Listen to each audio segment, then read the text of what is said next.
Hello there, my very good friends. Andy Murray here for What Culture Wrestling, back again with another breakdown of the latest episode of Vice's Dark Side of the Ring. This week, it's all about Jimmy Snuka and the death of Nancy Argentino.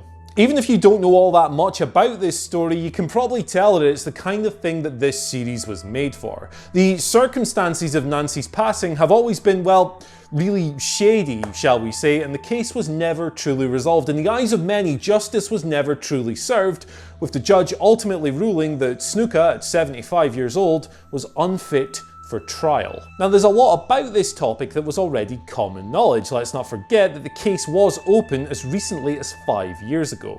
So if you're wondering why we're not diving into a specific side of it or a certain topic relating to it, that'll probably be why. It's common knowledge. We're going to try to stick to things that we didn't know prior to watching this documentary. So with that in mind, let's run through it in rough chronological order. I'm Andy for What Culture Wrestling, and here are 10 things that we learned from Vice's Dark Side of the Ring, Jimmy Snuka. Number 10, how Nancy met Jimmy. One of the biggest early stories in this documentary comes from Lorraine, one of Nancy's sisters, and she talks about her sister, what she was like. She was intelligent, she was hard-working, she was very bright, but despite growing up in a big city, she still lived a very sheltered life.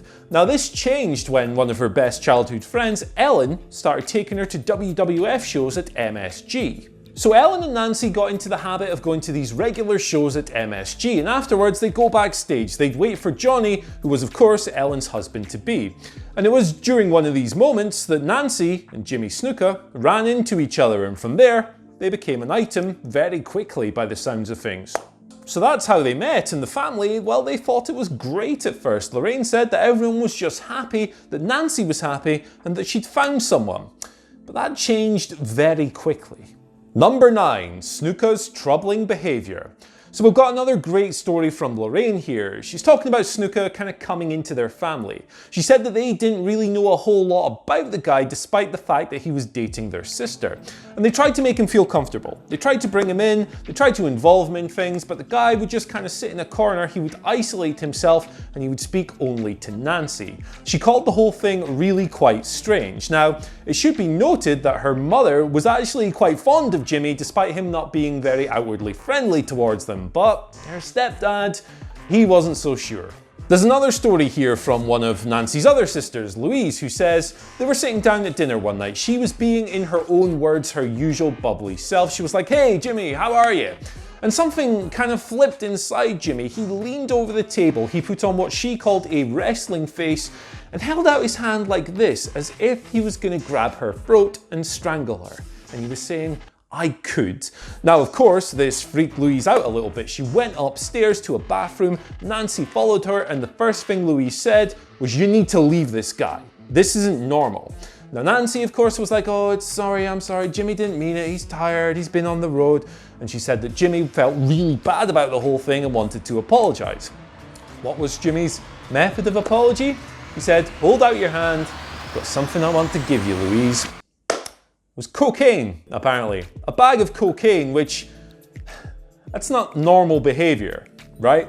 Number 8, the pressure on Nancy. So as Jimmy Snuka was breaking out in WWE, he had Buddy Rogers assigned to him as a manager, but Buddy was more than that. He was a chaperone, he was almost like a handler. It was his job to help Jimmy get from A to B, to travel the roads to make sure he made his bookings on time, and for a while, Buddy was happy to do that. That was fine for a while, but only a while. It became a problem. Rogers at one point said, "Hey, WWF, I can't do this anymore. The guy's too uncontrollable, he's too unpredictable." And he even said that Jimmy's drug use has gotten so bad that he was snorting lines of cocaine in the car while they were on the road to the shows. Who did this fall on afterwards? Who did this fall on when Buddy stepped away? Well, there was no one else who wanted to do the bloody job apart from Nancy, because she loved Jimmy. So all this fell on her shoulders. It was made very clear to her by Vince McMahon, by the WWE, that you might be his girlfriend, but this is your job now as well. And that's a lot of pressure on someone who's in their early 20s and wasn't even properly in the wrestling business. Number 7, the paramedics account. Paramedic Shirley Reeve, who was on the scene, tells a harrowing account of what it was like to arrive in the motel on the night that Nancy died. Reeve and her team got there. There was police everywhere. As you might expect, the door was open and in they went. Jimmy was talking to the detectives at the time. She examined the body. Nancy was in bed. She was all tucked in, but her pupils were fixed and dilated in a way that suggested there'd been some kind of head trauma, which, we'd hear all the stories about later on. Now, Jimmy's behavior in this was kind of weird. He was apparently at the foot of the bed. He was touching Nancy's feet, and Shirley described the situation, described getting information out of him being very tough. It was like getting blood from a stone. And that's where we get information on the first conflicting report of how Nancy had suffered this fate. Jimmy told the people there, he told the paramedics and the police and everyone that maybe they'd just been wrestling a little bit too hard the night before and she'd fallen and taken a knock to her head. And then later in the hospital, we hear how he was telling everyone there kind of similar stories. There was some kind of confrontation apparently. He intimated to these witnesses that maybe he'd shoved her, maybe she'd fallen, and maybe he'd hurt her head. And this would all unravel later in the documentary. Number 6. The moment the family realized something was wrong. It was at the funeral. So we hear how this was a 3-day traditional Italian funeral. On the second day, Jimmy shows up. He's with Buddy Rogers and he's not exactly dressed for the occasion. He's got a tank top, he's got shorts, he's got flip-flops. He goes over to the coffin where Nancy's body is lying. He's hunched over it, he's crying, he's grieving. The guy's a mess and he has to be physically pulled away by the stepfather. And apparently, according to the accounts in this video, all Jimmy could say when he was pulled away had nothing to do with how sad he was or about how terrible the whole situation was. All he said was, "Nancy looks terrible." And the Undertaker, well, he was kind of troubled by this. The actual Undertaker at the funeral, I should clarify, not the professional wrestler. He said that they'd had to spend hours making Nancy look presentable because she had a massive bruise on her neck and several cuts and other little injuries elsewhere. So that's not good behavior, Jimmy. And obviously, when all that went down, the family knew that Jimmy's account wasn't what it was cracked out to be. Number 5, why the case was reopened. So initially, the authorities bought into Jimmy Snuka's story, that being that they stopped on the way to Allentown, Pennsylvania for a little toilet break. Nancy slipped coming over a verge, she hopped a little stream, she hit her head, and then obviously she passed away later on. This is what the cops went with. This is in direct contradiction to stories Jimmy had told various people earlier on. So that's it. From the standpoint of the police, the whole thing's done. And 30 years later, almost everyone had forgotten about the situation, about Nancy, apart from her immediate family. But not Adam Clark of the Morning Call newspaper in Pennsylvania. He phoned Lorraine up 30 years later and said that we're preparing a big expose, a big article on the case, and hopefully we can bring to light some information that nobody's ever seen before. And why was this done? Because the editor of the paper was apparently a huge wrestling fan and wanted to bring the story back to public consciousness. And this article, of course, eventually resulted in the case being reopened and it going back through the legal process. Critical in all of this was the unearthing of an autopsy report that hadn't been opened, hadn't been made public since Nancy had passed away all those years prior. And there's a couple of critical lines in this thing. It talks about magnitude of injuries that may even suggest mate abuse. And the closing line on this whole thing, the way the doctor wraps it up, I believe that the case should be investigated as a homicide until proven otherwise. Now, obviously, keep this in mind when you consider that the police went with the accidental death.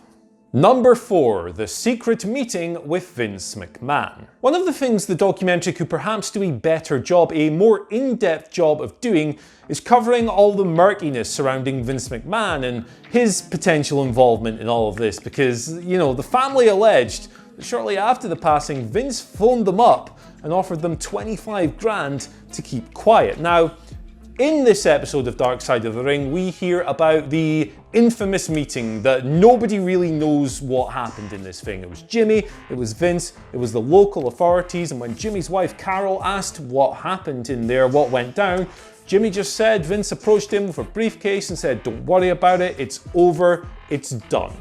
Now, obviously this meeting is a very important point in all of this, but it's just been kind of erased from history almost. Not that it happened, but specific details. It's the one thing in the police report that doesn't have a comprehensive transcript or a big breakdown. It's all very vague. It's a shame that we couldn't explore this a little bit further, but it's also a very difficult situation. A tweet here from Ian Riccaboni of Ring of Honor, a wrestling historian himself, who tweeted after the show, "There are plenty of rumours around here, I hope none of them are true. There are presumed open secrets related to the local government's handling of the May 1983 events that the Vice crew probably deemed too risky to put out without some sort of paper trail." That is almost certainly the case. It's just a real shame. Number 3, Tonga Kid was in the car. One of the more significant talking heads on this episode is Sam Fatu, aka Tonga Kid. Now, he speaks in depth about all of this, and we get the revelation that he was actually in the car when Jimmy alleged that they stopped for this roadside toilet break and Nancy hit her head. He was there. They ask him about it. They say, "What was this journey like?" And he said, "Yeah, it was fun, man. We were talking, we were having a laugh, then we got to the motel and we went our separate ways." They asked, "Did you guys stop for a toilet break? Did Nancy fall and hit her head?" And he said, "No, I have no recollection of that whatsoever." Now, I need to point out that Fatu is easily the most sympathetic person towards Jimmy on this whole show. He's in tears as he's talking about his friend's death, and he says he's very angry with the way people talk about Jimmy today.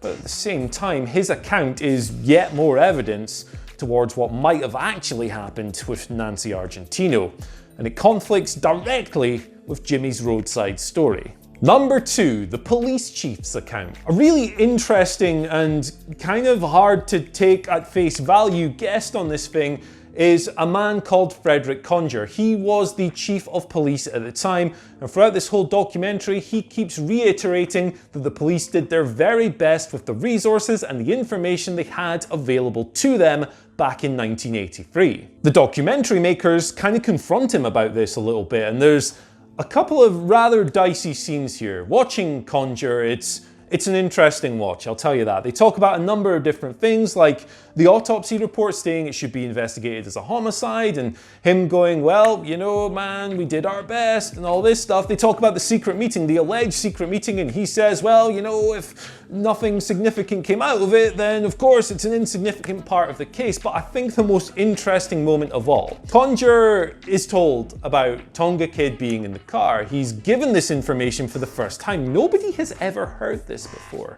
And he just kind of, you watch his head judder round like that. It's totally involuntary.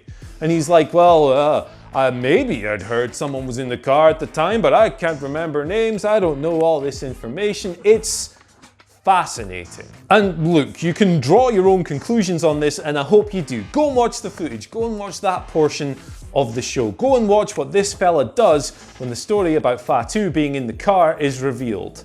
You gotta break this down. And number 1, why this story was told. So we get some good words from Louise and Lorraine at the end of this. They're talking about how it was good to see some kind of punishment, right? The case was reopened in 2015, everything was made public knowledge once more. Snuka had to go through that in public. But at the same time, the lack of proper closure is obviously crushing. They wanted to come forward, they wanted to participate in this, to tell this story once more for that precise reason. Louise said specifically that they kept feeling like Nancy was calling out to them from somewhere for justice, to get that closure for them. And obviously, with the way the case was resolved, that's never gonna happen. It's a particularly poignant note to end on because really, when you think about it, if the obligation to investigate this thing further had been fulfilled, I mean, the police didn't even investigate the alleged roadside where Jimmy says that Nancy hit her head, for God's sake. If all this had been done at the time, maybe they'd have had closure 30 years ago. Anyway guys, that's it. I'm done. That's my take on the latest episode of Vice's Dark Side of the Ring. It's another deep, heavy topic, and I'm sure you have lots to say about it and its subject matter. So head on down to the comments, let us know what you think. After that, don't forget to like, share, subscribe, ring the bell for notifications. Then you can follow us on Twitter at WhatCultureWWE and myself at Andy H. Murray, where you can tell me how wrong I am. Goodbye.